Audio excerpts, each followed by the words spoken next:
What is up YouTube? Welcome back to another video, and in this video I'm going to give you 3 tips on how to keep and maintain customers in car detailing. Keeping and maintaining customers is a very vital part in car detailing because especially when it comes down to the slower months like winter, you're going to have less clients that are willing to do their cars. So you need to find a way to have that reputable source where you are the detailer that they'll go to, even if it's in winter or the rainy months or anything like that. Especially when you're starting out car detailing, you're gonna realize that in the slower months it can be really slow, especially if you don't have a foundation of customers already going to you, that if you didn't make in the summertime, it's going to be very hard to stay in business in winter. As a car detailer, you would know that trying to get a reoccurring customer on a monthly basis or fortnightly basis or even a weekly basis it's really hard to do. But in this video I'm going to give you 3 tips on how you can significantly increases your chance of getting a client in a subscription base. Tip number 1 is set expectations. The first thing you do when you go and see a car, inspect it. Be able to know what you can do and what you can't do, because a lot of customers love honesty, and if you're honest with them, like, look, there's a good chance this might not come out, but I'll give it a go, I'll give it a try, see how much I can take out, but please don't expect perfection on this type of stain. Honesty goes a long way in car detailing, as long as if you're truthful. If you're gonna tell them, yeah, I can do everything, don't worry, like it's gonna be perfect, then you've set the expectation so high that that's what they want. And one of the biggest tip is when you go and see a car, never talk about how clean it is, how clean it already is. Like, it's not in bad shape, it's not that bad. Never say stuff like that, because when you say stuff like that, you've set the expectation high enough to where it's like, well, why can't you make perfect? It's not that much to clean as you stated. So how can you miss any spots? How can you not be able to do this when you state to me that the car is already clean? The car is, if a detailer professional says that it's clean, then they take their word for it, right? Oh, it's already pretty clean. So I as a professional should have no issues in cleaning their car even more.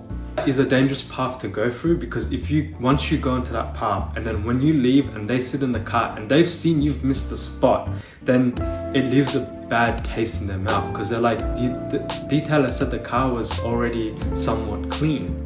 So how can he still miss spots when there wasn't much to clean?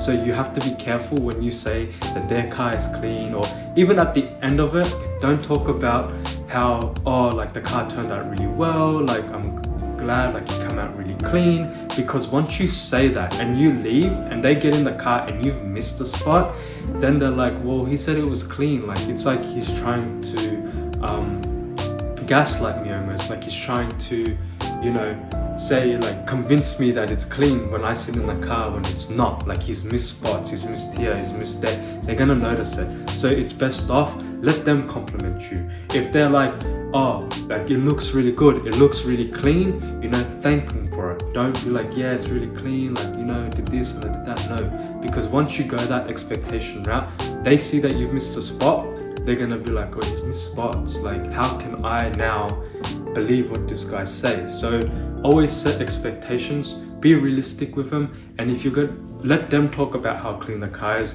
you don't talk about how clean the car is. So tip number 2 is education. You gotta be able to give your information to them in the most simplest way possible. So how can you educate them and for them to being a recurring customer? One of my biggest tactics and skills that I use is that, okay, say you get a pre-sale clean, right? You're paying me $400, right? As soon as I leave and you decide to get in the car, go to the shops and come back, your driver's side already has some dirt, already has some sand. Within a week, within 2 weeks, even though I did a full pre-sale detail, it's going to get dirty again, regardless of wherever you keep it, because you're going to need to drive it. So you need to be able to tell them, like, look, if you clean your car $400, it's most likely only going to be clean for 2 weeks. But if you were to go onto a maintenance program, like if you went a once a month clean, right, for $70, so if you times that by 5, that's $350, right? So instead of having a car clean for 2 weeks, you're gonna have a car clean for 5 months, and you're gonna pay less overall. From the 400 to the 350, you're gonna pay less. So that's a good way, especially once you have done a big detail, like a pre-sale detail. A customer is more inclined to want to maintain it, to keep it like that. So if you can give them a good analogy where, look, instead of paying $400 and it only being clean for 2 weeks, why don't you just pay $70 a month and I'll clean it every month, and that way it will be clean for 5 months instead of just for 2 weeks or to a month. You know, that sounds like a better deal overall, and that's a great way on how to get a new like a monthly subscriber in car detailing. Especially when you're gonna be maintaining a car for a month, like every month or even every 2 weeks, whatever they agree on, like it's going to make your life so much easier. And if you're cleaning it that frequently, if you do miss spots, they're a little bit more forgiving because you're gonna come back anyway. And you know, they understand people make mistakes, you know, and that's how you're gonna build a customer and business bond. You know, be their friend. You know, you're giving them a good deal. Like you let them know, like, why don't you just, instead of paying like $400 a year, why don't you just pay this much and get the car clean for as much? You never have to like be embarrassed again. Your car's always shiny. It's always maintained. People are more inclined when you have that standard set. Like, why you pay less? Like you pay $350 for 5 months to clean, or you want to pay $400 for not even 1 month to clean. People will take less for more any day of the week. I do feel like number 2 was a very, very good tip. So if you guys please like this type of videos, please leave a like, comment, subscribe. It really does help the channel grow. And if you want to see any type of videos or any type of experiences that I've had car detailing, please leave a comment down below. And yeah, we'll get on to number 3. Okay, so tip number 3 is pricing. Okay, so what do I mean by pricing? My basic maintenance plans are X amount of dollars. Let's say $100, right? And I will clean someone's car for $100. I've made more than what I'm supposed to on a basic clean. So now if they come with me with the proposal, or if I come with them with the proposal, hey, you know, this car could really do good with a maintenance clean. Say it's a new 2022 Ford, Kia, Mercedes, whatever it may be. You know, a monthly clean would be very beneficial for this car. You know, I know our price is $100, but I can do 90 for you. I can do 85 for you. Keep in mind, my prices, I'm happy with doing a car for $85, 100%. If I have to just maintain it, 85 is more than enough, right? But why we put it up to 100 is because it stops people from just buying a basic for a one-off. They're more inclined to get my higher packages because it's closer to that price. But then it's at a price point where if someone was like, they liked my work and they want me on a maintenance program, I'm willing to come down a bit, you know, help them out because they're helping me out, especially when it comes to the winter months when I need more clients and I need my existing clients to come through. Then yeah, they're willing to pay me because I'm not that expensive. You got to look at the business side of things, the psychological side of things.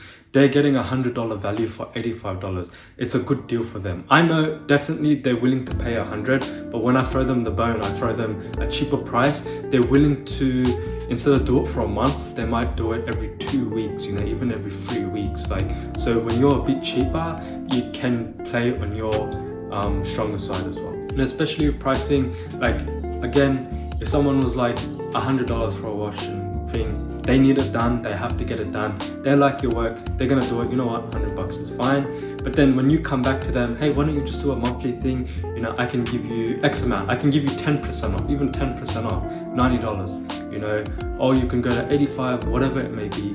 Like, because just say they already keep their car in pretty good nick, they keep it pretty nice, you know, and you know that you can maintain the whole thing, then yeah, you can give them a cheaper price, and then that will significantly increase them to be like, you know what, that's a good price, I can see myself paying that, you know, because remember guys, there's people who pay for cleaning their pools, getting their grass cut, you know, this is a need and want at the same time. We need stuff to be clean, especially with how COVID was, you know, we all want to be in a clean state now, you know, we clean our houses every day, you know, it doesn't hurt to clean the car every 2 weeks or even 1 week, you know, we cut the grass every month, you know, so again, this is a great service and these are great these are great incentives for a customer to be like, you know what, it makes sense, you know, I'm willing to pay $80, $90 to clean get my car clean, smells nice, looks good, I never have to worry. Because I know sometimes customers tell me like, you know, my car's a bit dirty, like I'm kind of embarrassed to like pick people up, you know, but then we're like, look, why don't you just jump on the maintenance plan, you know, we can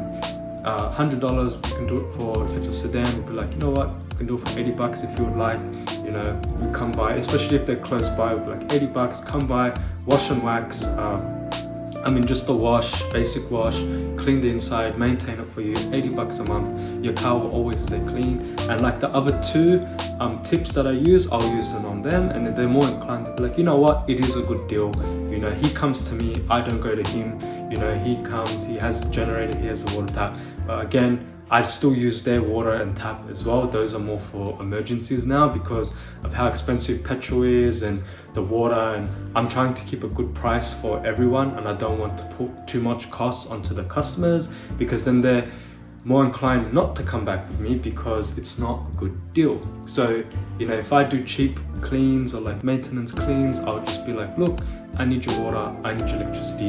100% of the time, everyone's fine with it. They know I have a generator, they know I have a water tank, they're still 100% fine with me using their things. Because even if they were like, no, like, or like, why you have all this stuff, I'd be like, look, for me to keep my prices down, I need to use your stuff. That's just the thing. I've never had any complaints. I've never had anyone be like, don't use my stuff. You know, they're more than willing to, because again, they want the results. You know, they don't care what you use, they want the results. Okay guys, that was just a quick and easy video, 3 simple tips. I feel like these are 3 valuable tips that you can take to any business, especially if you're looking at getting more monthly type of subscribers or monthly type of clients and customers. These are 3 tips that will help with any business, but I'm just gonna stick to the car detailing one because obviously that's the business I'm in. But obviously I can see this working well with a lot of companies and brands and businesses, even YouTube or whatever it may be. But again, I'm just keeping it in car detailing because that's my passion, that's my love. I'm gonna just stick to what I know, and I'm not gonna go and say like, yeah, you'll guarantee work. It's not foolproof. Again, nothing is foolproof because it depends on the customer, their body language, what they actually want. You know, some people just want a one-off clean. That's it. You know, they don't care about how clean their car is or how dirty it is. They just done it because they had to do it. You know, that's fine, right? Because again, if I have to spend 2.5 hours, 3 hours, 4 hours to make $400, I'm still winning. But again, when it gets into the slower months where there's not much people coming back, or it's raining and people don't have undercovers, or they just get lazy on the cleans and stuff, they're waiting for the summertime, you know, you're gonna need those consistent clients that you had before. You're gonna need them to come through. You know, you're gonna need them to help you. Alright guys, that's gonna conclude the video. If you do like videos like this, please leave a like, please subscribe. It does really help the channel grow, and please leave a comment if you have any questions about what I've said, or if you need me to elaborate more. I'm happy to do so. Yes, so see you in the next one.